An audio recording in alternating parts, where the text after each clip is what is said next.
Bab 941. Melakukan perusakan. Ini adalah bunga roh 9 daun dengan warna ungu terang. Meski jauh jaraknya, mereka bisa merasakan aroma obat yang kuat yang memancar darinya. Erikin tidak ragu untuk mengulurkan tangannya dan meraihnya, dan Reiki Agung tiba-tiba meledak. The Medicine Emperor Spirit Grace adalah eksistensi level atas yang bahkan dunia tersembunyi pun akan tergila-gila padanya, tetapi Erikin menghancurkannya secara langsung tanpa ragu-ragu. Wajah Erikin tenang, menarik napas dan aura mengalir ke tubuhnya lagi. Dalam 7 hari ini, Erikin tidak tahu berapa kali dia telah gagal, tetapi dia tidak pernah depresi karena ini. Bahkan iblis monster kecil itu saja selalu mencari cara untuk bertahan hidup. Bagaimana mungkin dia bisa kalah darinya? Selama masih ada harapan, dia pasti akan bekerja keras. Raja obat terakhir. Setelah beberapa saat, Erikin membuka matanya dan menghancurkan benda itu dengan kejam. Dia menghela napas dengan emosi. Beberapa raja obat yang telah diperoleh susah payah digunakan sampai habis saat ini. Dan tetesan Reiki ini mengikuti ke arah Erikin dan masuk ke dalam tubuh. Mata Erikin tiba-tiba memadat, mengubah Reiki menjadi energi bintang yang membutuhkan banyak jalur roh dan titik akupuntur, dan waktu serta skala transformasi harus diperhitungkan dengan benar. Harus sangat berhati-hati, jika sedikit lebih lambat atau lebih cepat, akan gagal. Dan kali ini, Reiki sedang bergerak tanpa hambatan sepanjang jalan, melewati jalur roh dengan sempurna, dan berangsur-angsur berubah menjadi energi bintang.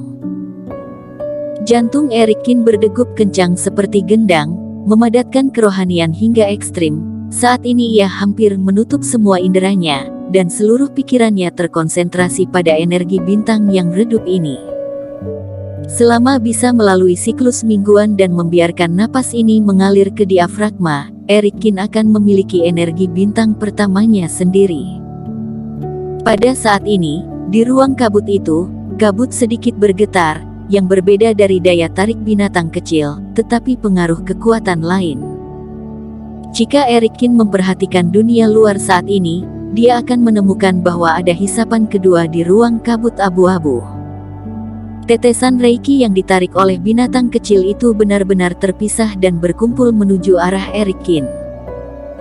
Bahkan unicorn kecil yang selalu tertidur sepertinya merasakan sesuatu yang tidak normal. Ia berbalik, dan alisnya sedikit bergetar, seolah-olah akan terbangun. Hahaha. Erikin tertawa terbahak-bahak dan membuka matanya.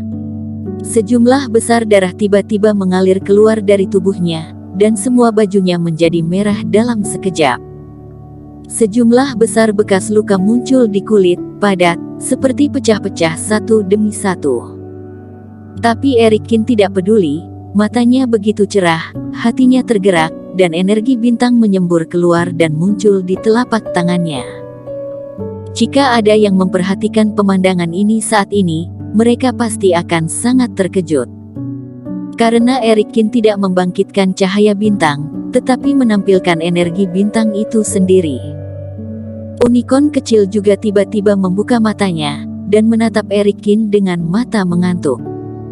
Di mata transparan hitam putihnya, ada yang tertegun. Seolah-olah dia tidak bisa mempercayai semua yang dia lihat. Sesepuh, junior sudah berhasil menyelamatkan diriku sendiri, jadi tidak butuh bantuanmu lagi. Erikin menyeringai, merobek ruang penyimpanan, mengeluarkan sejumlah besar pil mujarab, dan menghancurkan semuanya. Tiba-tiba sebuah Reiki yang membumbung tinggi ke langit muncul, dan napas Erikin mengalir, dan semua Reiki ini terserap ke dalam tubuh. Setelah beberapa siklus, energi bintang dalam tubuh Erikin mengembun menjadi satu. Pada saat ini, Erikin menggerakkan seluruh tubuhnya dengan aura ini, dan tiba-tiba menyadari bahwa kekuatan hisap binatang kecil itu tidak lagi mengancamnya. Binatang kecil hanya menyerap Reiki, bukan energi bintang. Pada saat ini, tubuh Erikin sangat penuh, dan semuanya telah diubah menjadi aura ini. Melihat bahwa Erikin tidak terpengaruh, terbang dan berkeliaran di ruang abu-abu berkabut ini, mata binatang kecil itu melebar dan mulutnya juga ternganga besar. Dalam hidupnya, ia telah menelan para kultivator yang tak terhitung jumlahnya, dan bahkan beberapa kultivasi mereka jauh melampaui Erikin, dan tanpa terkecuali, mereka semua meninggal di sini. Dia sudah lama tahu bahwa Erikin ada di sini, tetapi ternyata tidak peduli sama sekali, karena menurut pendapatnya, Erikin pasti akan mati. Tapi sekarang di depan matanya sendiri, Erikin ini ternyata seolah berubah menjadi batu yang bau dan keras. Aura yang beredar di tubuhnya bukanlah Reiki yang dibutuhkannya sama sekali. Merasa tidak yakin, binatang kecil itu meningkatkan daya hisapnya, mencoba memecahkan aura energi bintang di luar tubuh Erikin. Tapi semua ini jelas tidak berguna, tidak peduli bagaimana dia mencoba, Erikin tetap tidak akan bergerak. Bahkan Erikin mengandalkan daya hisap ini untuk mencuri banyak Reiki dan mengubahnya lagi.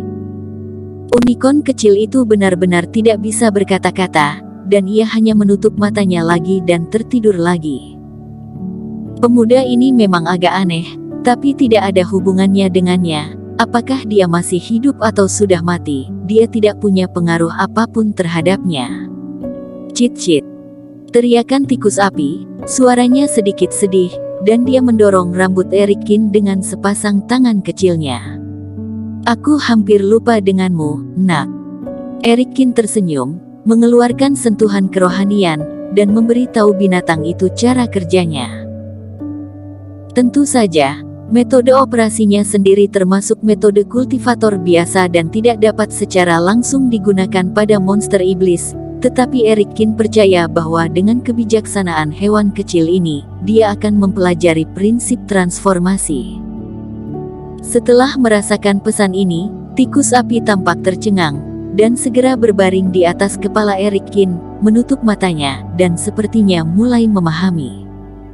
Sekarang diriku akhirnya bisa bertahan di sini, tapi ini bukan tujuanku. Yang aku inginkan adalah pergi. Setelah mempelajari teknik transformasi Reiki dari binatang kecil ini, Erikin merasa sedikit tenang, setidaknya tidak ada bahaya kematian. Tetapi mempelajari ini saja tidak cukup. Erikin memiliki mata yang cerah dan menatap tetesan Reiki di atas unicorn kecil itu. Reiki ini seharusnya yang diserap oleh unicorn besar dari luar, dan ruang kabut abu-abu ini mirip dengan paru-paru manusia, mengubah Reiki menjadi energi bintang. Erikin tidak mengetahui alasan unicorn besar melakukan ini, tetapi ia memahami bahwa tujuan pihak lain adalah untuk mengubah Reiki biasa menjadi energi bintang. Tapi jika dia ingin keluar, sepertinya dia hanya bisa melakukan sedikit kerusakan. Misalnya, di dalam perutnya, ia menghancurkan ritme dan energi binatang raksasa ini, dan ketika binatang raksasa itu mengetahuinya, bahkan jika ia ingin menghancurkannya, ia harus memuntahkannya terlebih dahulu. Sesepuh, untuk bisa keluar, aku hanya bisa melakukan hal yang tidak mengenakan.